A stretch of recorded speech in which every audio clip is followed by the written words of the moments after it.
आज की वीडियो में हम लोग एक रोमांटिक ड्रामा मूवी का एक्सप्लेन करने वाले हैं। इस मूवी के कहानी में हम लोग एक ऐसे लड़के को देखेंगे जो कि काफ़ी शर्मीला होता है। वह पढ़ाई में तो बहुत तेज था, लेकिन वह किसी से बात नहीं करता है और ना ही लोगों से मिलता है। उसके कोई दोस्त भी नहीं थे। इन्हीं सब चीज़ों को देखते हुए उसके पेरेंट्स उसके लिए भाड़े में एक गर्लफ्रेंड लेकर आते हैं। इसके बाद वह लड़का अपनी खरीदी हुई गर्लफ्रेंड के साथ क्या करता है, यही हमें इस वीडियो में देखने को मिलेगा। तो चलिए इस मूवी को शुरू करते हैं। कहानी की शुरुआत में हम लोग मेडी को देखते हैं। मेडी अचानक अपने घर से जल्दी से निकलती है क्योंकि आज उसकी कार को गैरी नाम का एक सरकारी ऑफिसर सीज कर रहा था। असल में मेडी की मॉम ने लोन लेकर घर बनाया था और वह तो अब इस दुनिया में नहीं है, इसीलिए मेडी बार में काम करके और रात में कैब चलाकर उस लोन को भरती है। यहीं पर हम लोग यह जानते हैं मेडी के बहुत सारे बॉयफ्रेंड हैं, जिनमें से गैरी भी एक था। क्योंकि गैरी का यही काम था, इसलिए वह मेडी की कार को सीज कर रहा था। मेडी यहाँ गैरी से बहुत प्यार से बातें करती हैं। तभी घर के अंदर से अंडरवियर पहनकर एक लड़का निकलता है। उसे देखकर गैरी सारी बातें समझ जाता है, लेकिन मैडी गैरी से ये कहती है, ये तो मेरा कज़न है जो कि इटली से आया है। तभी वो लड़का मेडी के पास आकर उसे गले से लगाता है। ये सब देखकर गैरी को बहुत गुस्सा आता है और वह मेडी की कार को यहाँ से उठाकर चला जाता है। मेडी के पास अब कार नहीं था, इसीलिए वह स्केटिंग करते हुए अपने काम में जाती है। वहीं इधर गैरी कार को बाहर रखकर एक दुकान में जाता है। तभी मैडी यहाँ पर अपनी कार को देखती है। इसके बाद वह वहां जाकर टो ट्रक से अपने कार को उतारकर भागने की कोशिश करती है, लेकिन भागते हुए वो एक रस्सी खोलना भूल जाती है, इसलिए कार आगे नहीं जा रही थी। तभी गैरी दुकान के अंदर से यह सब देखता है और वह बाहर आकर कार को फिर से उठा लेता है। मेडी अपनी कार लेकर भागने में नाकाम हो चुकी थी, इसीलिए वह बहुत सट थी। इसके बाद वह अपने एक दोस्त सैरा और उसके पति जिम से मिलती है और अपनी सारी स्टोरी उन्हें सुनाती है। वह अपने दोस्तों से कहती है, मैं कार के बिना अपनी लोन कैसे चुकाऊंगा। एक ऐड पर पड़ती है जिसमें पेरेंट्स को अपने 19 साल के लड़के के लिए एक 20 साल की गर्लफ्रेंड चाहिए थी, क्योंकि वो लड़का बहुत शर्मिला है, जिसके वजह से उसकी आज तक कोई भी गर्लफ्रेंड नहीं बनी है। वह लोगों से बाहर बातें करने में भी डरता है। अगर कोई भी लड़की इस काम को ज्वाइन करती है, तब उस लड़के के पेरेंट्स इस ज्वाइन करने वाली लड़की को एक शानदार कार गिफ्ट में देंगे, जैसा कि उस ऐड का रिक्वायरमेंट था। मेडी का उम्र उससे थोड़ा ज़्यादा था, लेकिन मैडी वहां जाने का डिसाइड करती है और अब मेडी स्केटिंग करते हुए उस अमीर इंसान के घर पर पहुंच चुकी है। यहाँ वह उस लड़के के माँ बाप से मिलती है।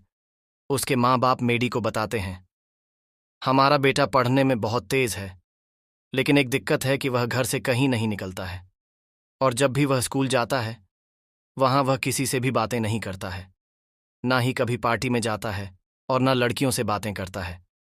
ये लोग चाहते थे उनका बेटा पढ़ने के लिए बाहर जाए, लेकिन इसके लिए उस लड़के का फ्रैंक होना ज़रूरी था। इनकी बातों को सुनकर मेडी कहती है, मैं आप लोगों की मदद कर सकती हूँ, लेकिन आप लोग मुझे बताइए कि मुझे क्या करना होगा।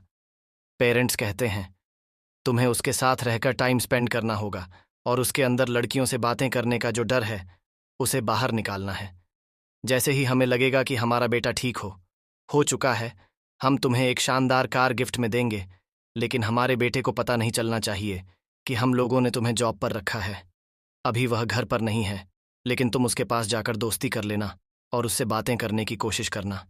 इसके बाद मेडी रेड कलर की ड्रेस पहनकर उस शॉप में जाती है जहां वह लड़का था। इस लड़के का नाम पर्सी है।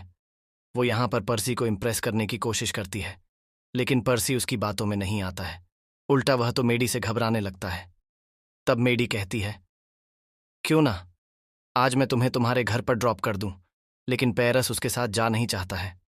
लेकिन मेडी थोड़ा जोर देकर उससे साथ चलने के लिए कहती है। इसके बाद वह पर्सी की साइकिल को उठाकर अपने बैन में डाल देती है। अब पर्सी के पास कोई भी रास्ता नहीं था। इसके बाद वह मैडी के साथ बैन में जाने लगता है। मैडी यहाँ मजाक में कहती है, मैं तुम्हें किडनैप करके ले जा रही हूँ। ये कहते हुए वह उस बहन को पर्सी के घर के बजाय अपने घर की तरफ मोड़ देती है। ये देखकर पर्सी घबरा जाता है। जैसे ही कार रुकती है, वह मैडी के मुंह पर पेपर स्प्रे मारता है। इसके बाद मैडी बहन से उतरती है और वह कहती है, मैं तो तुम्हारे साथ सिर्फ मज़ा कर रही थी। अगर मैं तुम्हें किडनैप करती तब तुम्हें मैं अपने घर पर लेकर क्यों आती।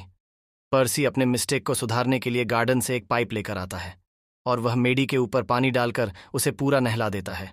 और अपनी गलतियों का भरपाई करने के लिए वह शाम में मेडी के साथ डेट पर जाने के लिए भी तैयार हो जाता है। शाम में हम लोग मेडी को देखते हैं, जो कि अभी बैठकर पर्सी का वेट कर रही है। कुछ ही देर के बाद पर्सी भी यहाँ आता है। पर्सी को यहाँ देखकर सभी लोग हंसते हैं। असल में पर्सी ने ऊपर कोट और नीचे एक छोटी सी निक्कर पहनी थी, लेकिन मैडी उसकी तारीफ करती है। इनके पास एक वेट्रेस ऑर्डर लेने के लिए आती है। यहाँ पर मैडी एक लॉन्ग आइस टी ऑर्डर करती है, वहीं पर्सी कोल्ड ड्रिंक मंगाता है। लेकिन मैडी उसके ऑर्डर को कैंसिल करके उसके लिए अभी एक लॉन्ग आइस टी मंगाती है।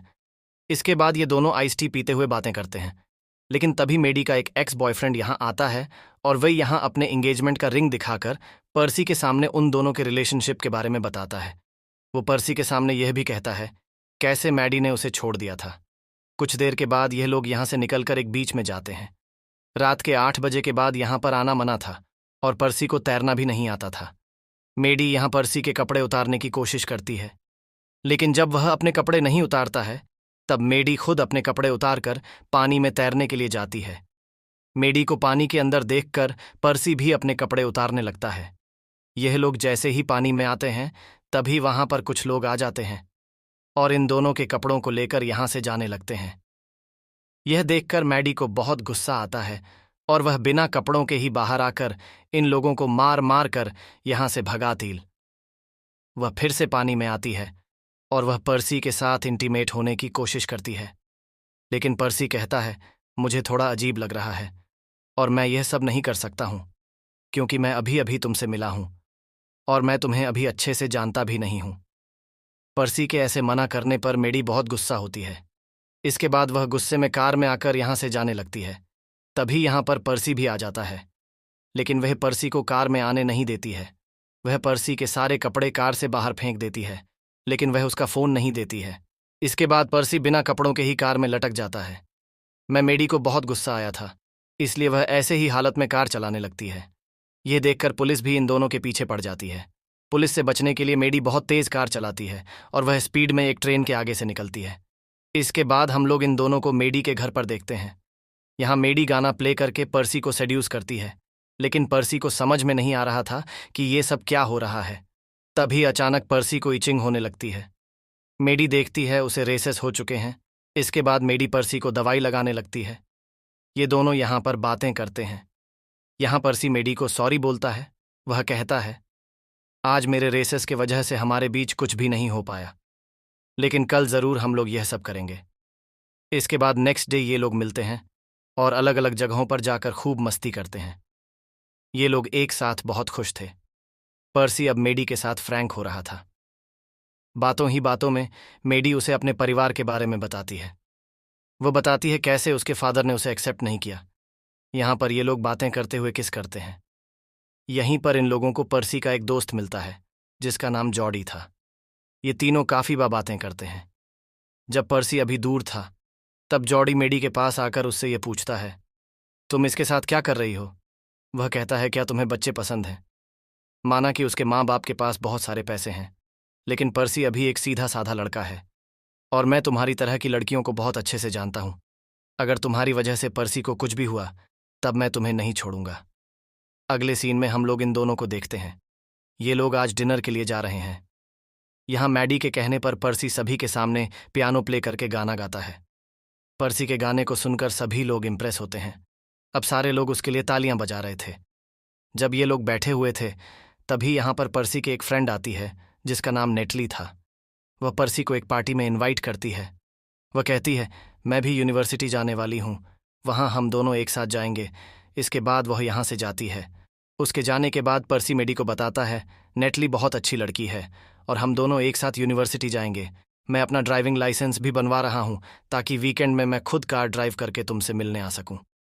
देखने में ऐसा लग रहा था अब पर्सी मेडी के साथ सा बहुत अटैच हो चुका है और ये बात मैडी भी समझ रही थी। इसके बाद हम लोग कार के अंदर का सीन देखते हैं। यहाँ पर्सी शराब पीने लगता है और वह मैडी से कहता है मैं तुम्हारे लिए बिल्कुल तैयार हूँ और मैं तुमसे बहुत प्यार करता हूँ। मैं तुम्हारे साथ इंटीमेट होना चाहता हूँ। मैडी कहती है तुमने अभी ड्रिंक किया है और नशे के हालत में तुम वह सब नहीं कर पाओगी। हम लोग कभी बाद में यह सब करेंगे। मैडी को ऐसा लग रहा था। वो तो पर्सी के साथ सिर्फ एक जॉब के लिए है, क्योंकि पर्सी ये सब नहीं जानता है, इसलिए वह उसके प्यार में पागल हो रहा है। इसके बाद हम लोग पी को उसके घर में देखते हैं। वो अपने पेरेंट्स के पास आकर ये बताता है कि वह अपना ड्राइविंग लाइसेंस बनवा रहा है। ये बात सुनकर उसके पेरेंट्स बहुत खुश होते हैं। पर्सी इन लोगों को बताता है, मेरी एक न्यू गर्लफ्रेंड है जिसका नाम मेडी है, और मैं उसके साथ लॉन्ग डिस्टेंस में नहीं रहना चाहता हूँ, इसलिए मैं यूनिवर्सिटी नहीं जाऊँगा। मैं अब बड़ा हो चुका हूँ, इसलिए मैं अपने फैसले खुद ले सकता हूँ। इसके बाद हम लोग यह देखते हैं, पर्सी अपने डैड के कार में जाकर बैठ जाता है। उसके यहाँ से जाते ही पर्सी के मॉम और डैड मेडी को कॉल लगाते हैं। ये लोग कहते हैं, हमारे बीच जो भी डील हुआ था, जिसमें हम लोग तुम्हें एक कार देने वाले थे, तुम उस कार को अब ले जा सकती हो। बस तुम पर्सी को यूनिवर्सिटी जाने के लिए मना लो। लेकिन इन दोनों की बीच की बातों को पर्सी कार के ऑपरेटिंग सिस्टम की वजह से सुन लेता है। ये सब सुनकर उसे बहुत बुरा लगता है। यह सुनकर उसे समझ में आता है, मेडी के दिल में जो उसके लिए था वह कोई प्यार वाला फीलिंग नहीं, बल्कि सिर्फ एक डील था। इसके बाद वह अगले ही दिन मेडी को घर में बुलाता है। वह सब कुछ जानते हुए मेडी को अपने मॉम और डैड से मिलवा आता है, और वह खाना खाते हुए मेडी की एज का बहुत मजाक उड़ाता है। इसके बाद वह खाने के टेबल से उठकर बीच में ही चला जाता है और अपने फ्रेंड के हेल्प से उस कार को ले जाकर तोड़ देता है। इसके बाद वह वापस आता है और मेडी को अपने रूम में ले जाकर उससे इंटीमेट होने की कोशिश करता है। इंटीमेट होने के लिए मेडी भी मान जाती है, लेकिन यह पर्सी का पहली बार था, इसलिए पर्सी ज्यादा कुछ नहीं कर पाता है, और थोड़ी ही देर में उसके छोटे चेतन की हवा निकल जाती है। इसके बाद वो मेडी को उसके कार के बारे में बताता है। तुम्हारे कार के ऊपर एक पेड़ गिर गया है। पर्सी की बातों को सुनकर मेडी सब कुछ समझ जाती है कि पर्सी को सब कुछ पता चल चुका है। पर्सी कहता है, मुझे ऐसा लगा कि तुम सच में मुझे पसंद करती हो, लेकिन मैं गलत था। मेडी कहती है, तुम गलत सोच रहे हो, मैं तुम्हें सच में पसंद करती हूँ। वो डील बस मैं अपने घर बचाने के लिए कर रही थी, लेकिन सच में मैं अब तुमसे बहुत प्यार करती हूँ। लेकिन पर्सी गुस्से में उसे यहाँ से जाने के लिए बोलता है। इसके बाद हम लोग यह देखते हैं, मेडी अब अपने घर आ चुकी है। वो यहाँ बहुत उदास थी, क्योंकि उसे ऐसा लगता है जैसे उसने पर्सी के इमोशन के साथ खेला है। इधर पर्सी फिर से अपनी पुरानी आदतों को शुरू करता है, और वह फिर से अपने रूम में रहने लगता है। यहाँ सिर्फ वो अपने रूम में गेम्स खेलकर अपने टाइम को स्पेंड करता है। एक दिन मेडी पर्सी से जाकर मिलती है, और वो उसे मनाते हुए यह कहती है, हमारी दोस्ती बिल्कुल सच्ची थी, और तुम्हारे लिए मेरे अंदर बहुत फीलिंगलेस कोसती हूँ। ये सब कहते हुए मेडी उसके पीछे पीछे जाती है, लेकिन पर्सी फिर भी नहीं मानता है, और वह अपने कार में जाकर बैठ जाता है। लेकिन मेडी उसका पीछा नहीं छोड़ती है, और उसके कार के आगे जाकर लटक जाती है, और वह उसे मनाने की कोशिश कर रही थी। पर्सी कहता है, मेरा तुमसे कोई भी लेना देना नहीं है, और मैं तुमसे बातें करना नहीं चाहता हूँ। यह कहते हुए वह कार चलाने लगता है। मेडी यहाँ जोर से चिल्लाते हुए यह कहती है, तुम इस कार को रोको, मुझे तुमसे बातें करनी है। लेकिन पर्सी कार नहीं रोकता है, और कार बीच से होते हुए एक समुद्र में पहुंच जाती है, जिससे मेडी पानी में गिर जाती है। इसके बाद पर्सी कार से उतरकर मेडी को किनारे पर लेकर जाता है। यहाँ आकर पर्सी मेडी को सॉरी बोलता है, और वो मेडी को रोते हुए गले लगाता है। अगले सीन में हम लोग पर्सी को देखती हैं।